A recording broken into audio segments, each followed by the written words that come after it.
Perundungan adalah sebagai salah satu bentuk perilaku agresif yang dilakukan secara berulang-ulang yang bertujuan untuk melukai dan menindas seseorang yang lebih rendah dan lebih lemah dari diri pelaku perundungan karena hanya untuk memperoleh kekuasaan agar ditakuti.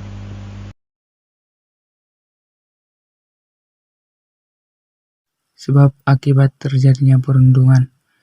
1. Pernah merasakan kekerasan orang tua. 2. Memiliki orang tua yang bersifat permisif. 3. Kurangnya hubungan dengan orang tua. 4. Tidak dibekali pendidikan empati. 5.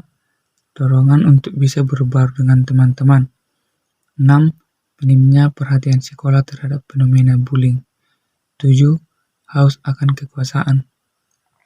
8. Ingin menjadi populer di lingkungannya.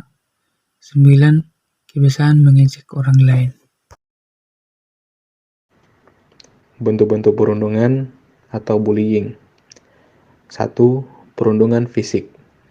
Penindasan fisik adalah jenis bullying yang paling mudah diidentifikasi di antara bentuk penindasan lainnya. Contohnya, memukul, mencekik, menyikut, meninju, menendang, menggigit, memiting, mencakar, hingga posisi yang menyakitkan. Kedua, perundungan verbal.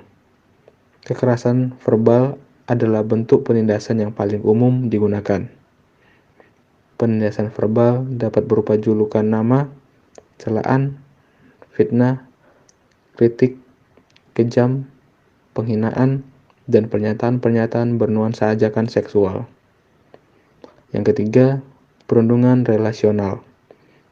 Penindasan relasional adalah pelemahan harga diri si korban. Penindasan secara sistematis melalui pengabaian, pengucilan, dan penghindaran. Perilaku ini dapat mencakup sikap-sikap tersembunyi, seperti pandangan yang agresif, serta lirikan yang kasar.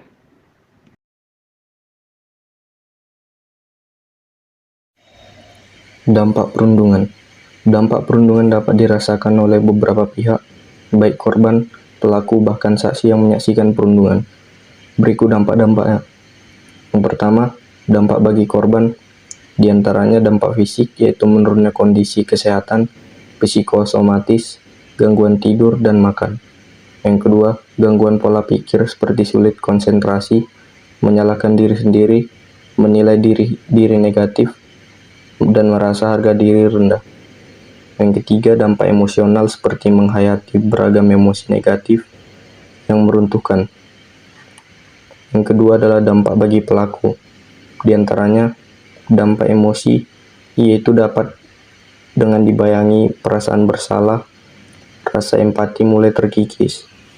Yang kedua, munculnya stigma dari masyarakat terhadap pelaku di mana pelaku berpotensi disebut sebagai anak nakal, anak bermasalah, atau panjat sosial. Yang ketiga, dampak interaksi sosial, yaitu dijauhi rekan sebaya dan makin terjebak dalam relasi negatif.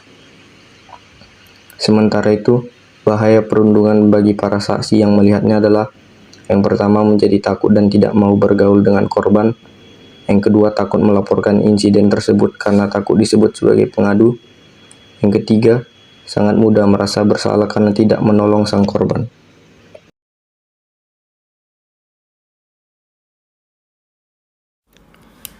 Solusi yang pertama, mengadakan sosialisasi pemahaman perundungan di lingkungan sekolah. Yang kedua, sensitif terhadap situasi dan kebutuhan korban. Yang ketiga, membuat kebijakan terkait aksi perundungan. Keempat, memastikan jalur komunikasi yang terbuka untuk pelaporan kasus. Dan yang kelima, mengadakan kegiatan anti perundungan.